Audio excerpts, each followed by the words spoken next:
سورۃ فتح کے آخری رکوع میں 26ویں پارے میں رب فرماتے ہیں ذالک مثلہم فی التوراۃ و مثلہم فی الانجیل.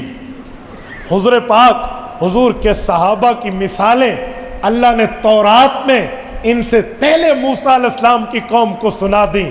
حضرت رسول اللہ اور ان کے صحابہ کی مثالیں ان سے پہلے حضرت عیسیٰ علیہ السلام کی قوم کو انجیل میں سنا دیں. تو ان میں صرف رسول اللہ کے عام صحابہ کی بات نہیں تھی، ابو بکر عمر کی بھی تھی. آپ کہیں گے کیسے؟ صحیح بخاری جلد اول باب کیف کان بدء الوحی الی رسول اللہ صلی اللہ علیہ وسلم اٹھائیے، قصہ تو ہرقل اٹھائیے، بالکل ابتدا کے دوسرے نمبر کے بعد تیسرے پیج پہ صحیح بخاری میں 1.5 رکوع کی لمبی حدیث ہے.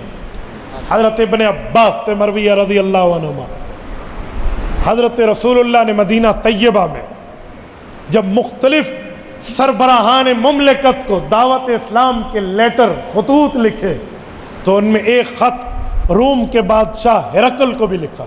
توجہ رکھنا، جو لے گیا صحابی حضور کا ایمبیسیڈر، سفیر، نمائندہ، اس کا نام ہے حضرت دہیہ بن خلیفہ کلبی رضی اللہ عنہ. یہ روم گئے تھے. یہ روم کو اس وقت علاقہ کون سا تھا؟ شراح نے لکھا ہے انطاکیہ تھا. انطاکیہ وہ شہر ہے جس کو حضرت معاویہ نے فتح کیا، جس کے پہراداروں کی تعداد انطاکیہ میں 90,000 تھی. میں انطاکیہ گیا ہوں، میں انطاکیہ کے قریب رہا ہوں، میں نے انطاکیہ کو وزٹ کیا ہے. اندر شہر تک تو اس دورے میں نہ جا سکا، لیکن قریب انطاکیہ کو آپ نے بڑے اچھے طرح دیکھا ہے. انطاکیہ اس وقت ترکی کا سٹی ہے. اس وقت اسے ترکی نہیں کہتے تھے، سلاجفہ روم کہتے تھے. میں ابھی حالیہ دورہ یورپ میں پچھلے ماہ اسی انطاکیہ کے قریب عرفات میں رہ کر آیا ہوں. یہ وہ شہر ہے جو حضرت معاویہ کے وقت فتح ہوا. اس میں ہرقل رہتا تھا. حضور پاک کا قاصد آیا حضرت دہیہ بن خلیفہ کلبی، اور جب آ کر اس کو خط دیا تو اس خط میں حضرت عمر کی ایک فضیلت مروی ہے. توجہ رکھنا. حضرت دہیہ کہتے جب میں پہنچا اور میرا دیا ہوا خط بادشاہ نے پڑھا تو بادشاہ نے کہا اس کے علاقے کا کوئی بندہ ادھر آیا ہوا ہے تو بلاؤ. تو کہا ابو سفیان رضی اللہ عنہ کو بلایا. یہ بزنس مین آدمی تھے اور تجارت کے لیے آئے ہوئے تھے، اگرچہ ان نے اس وقت کلمہ نہیں پڑھا تھا. انہیں بلایا، ان کے بارے میں پوچھا یہ بندہ آپ کے علاقے میں کیسا ہے جو نبوت کا اعلان کر رہا ہے؟ تو ان نے وہی بتایا جو رسول اللہ کی صفات تھی، پوری بات کہ ہماری جنگیں ہوئی، ہم میں بندہ اٹھا ہے، کچھ لوگ ایسے کہتے کچھ ایسے. بہرحال جو بھی بات تھی وہ ایک جیسے ایک مخالف سنجیدگی میں بات کرتا ہے ویسے کر دی. تو حضرت دہیہ کہتے ہیں کہ وہ بادشاہ کے دل میں رسول اللہ کا احترام تھا. مجھے کانوں میں کہا کہ لو کنت قریبا منہ لغسلت عن قدمی، میں اگر تمہارے نبی کے پاس ہوتا نا تو اس کے پاؤں دھلاتا. لیکن ڈرپوک تھا، بزدل تھا. ہرقل ایمان نہیں لایا. ہوا کیا؟ وہ ڈر گیا تھا. کس کے خلاف سے؟ اپنے ارکان پارلیمنٹ سے ڈر گیا تھا کہ میرے خلاف کہیں نو کانفیڈنس کی موشن نہ لے آئے، عدم اعتماد نہ آ جائے. وہ ڈر گیا. پتہ کیسے ڈرا تھا؟ اس نے دروازے پارلیمنٹ کے بند کرائے. ابن حجر اسقلانی کی فتح الباری اٹھا لیں، آپ کو مل جائے گا. میں تو اپنی طرف سے نہیں کہہ رہا، عدم اعتماد میں کہہ رہا ہوں، لیکن وہاں یہ تھا کہ میرے مخالف ہو جائیں گے.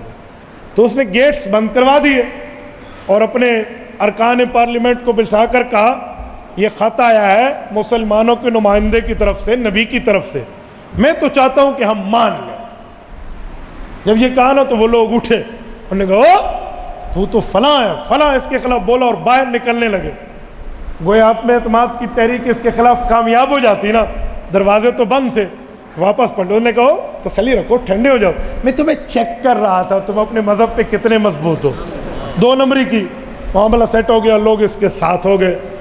حضرت دہیہ رات کو اس کے پاس مہمان تھے، تو یہ رات کو بادشاہ اپنے خاص کمرے میں لے گیا اس صحابی کو اور کہا کہ میں مولوی بھی ہوں اپنی کتابوں کا، تورات انجیل میں نے پڑھی بھی ہیں اور سمجھی بھی ہیں، آؤ ذرا تمہیں وزٹ کراتا ہوں. نگار خانے میں لے گیا جہاں اسکیچ تھے، یعنی ذہن میں رکھی ہوئی تصویر کو بتوں پر تراشا گیا تھا، مورتیاں بنائی ہوئی تھی. تو کہا پہچانو. حضرت دہیہ نے فرمایا یہ تو رسول اللہ کی شبیہ ہے، اور یہ تو حضرت ابوبکر کی اور یہ حضرت عمر کی، اور وہ تو ادھر نہیں آیا اور تو ادھر نہیں آیا، بادشاہ تو نے کیسے بنا لی، تو نے کیسے بنائی، تراشی کیسے؟ انہوں نے کہا جی ہماری کتابیں یہ تورات زبور انجیل ہے، اس میں تمہارے نبی اور اس کے ساتھیوں کی جتنی صفات تھیں ان صفات کو پڑھتا گیا، اور میں باپ دادا سے بت وہ کیا کہتے ہیں اسکیچ بنانے والا نگار خانے میں کام کرنے والے ہمارا خاندان ہے، تو میں اسے اتارتا گیا اور مورتی بناتا گیا تو یہ بن گیا۔ میں نے کہا نا وہ بزدل تھا ورنہ ایمان لاتا۔ تو یہ صحابی نے وہاں دیکھا، بہرحال وہ ایمان نہ لایا، لیکن میں جو بات کر رہا ہوں کہ عمر فاروق کا اللہ نے انتخاب کیا، ابو جہل کا نہیں کیا، اس میں چوتھی وجہ یہ ہے کہ عمر کی مثالیں تو تورات اور انجیل میں آ چکی، ٹھیک ہے، چوتھی وجہ تو یہ اس میں ابو جہل نہیں تھا۔